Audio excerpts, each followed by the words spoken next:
მეცნიერებმა საზარელი მგელი გააცოცხლეს.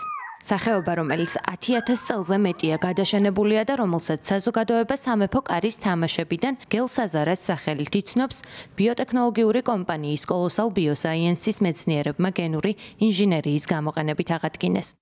მეცნიერებმა თანამედროვე რუხი მგლის DNM ისე შეცვალეს, რომ მასში დიდი ხნის წინ გადაშენებული სახეობის გენური ვარიანტები ინტეგრირებულიყო.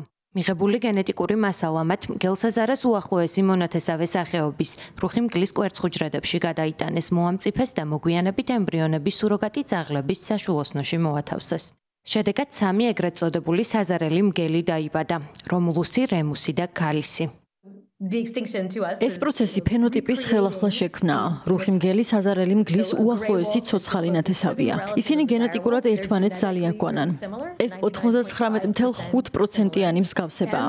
განსხვავება ისაა, რომ საზარელი მგლები უფრო დიდები, მეტად დაკუნთულები არიან და ღია ფერის ბეწვი აქვთ.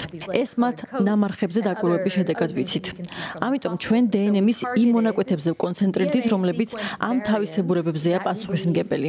შემდეგ რუხი მგლის უჯრედები გენეტიკურად შევცვალეთ და მასში გადაშენებული მგლის DNM-ის მონაკვეთები ჩავსვით. შემდეგ უჯრედების კლონირების გამოყენებით საბოლოოდ საზარელი მგელი გამოვიყვანეთ. გადაშენებული სახეობის აღდგენა ნიშნავს, რომ ევოლუციურ პროცესში გამქრალ თაობათა ხაზს სიცოცხლეს ვუბრუნებთ. ანუ იყო პერიოდი, როდესაც სახეობა უბრალოდ არ არსებობდა და ახლა ისევ არსებობს. რაც მათ გააკეთეს გენეტიკური ინჟინერიით, რუხი მგლის მგელ საზარასთან მიმსგავსებაა. ანუ სულ მცირე იმასთან მიმსგავსება, როგორიც ეს სახეობა შესაძლოა ყოფილიყო. ეს პირველი შემთხვევაა, როცა მეცნიერებმა გენური ინჟინერიის გამოყენებით გადაშენებული სახეობის აღდგენა შეძლეს. კოლოსალში ამბობენ, რომ მათი მეცნიერები სხვა სახეობების, მათ შორის მამონტების აღდგენაზეც მუშაობენ.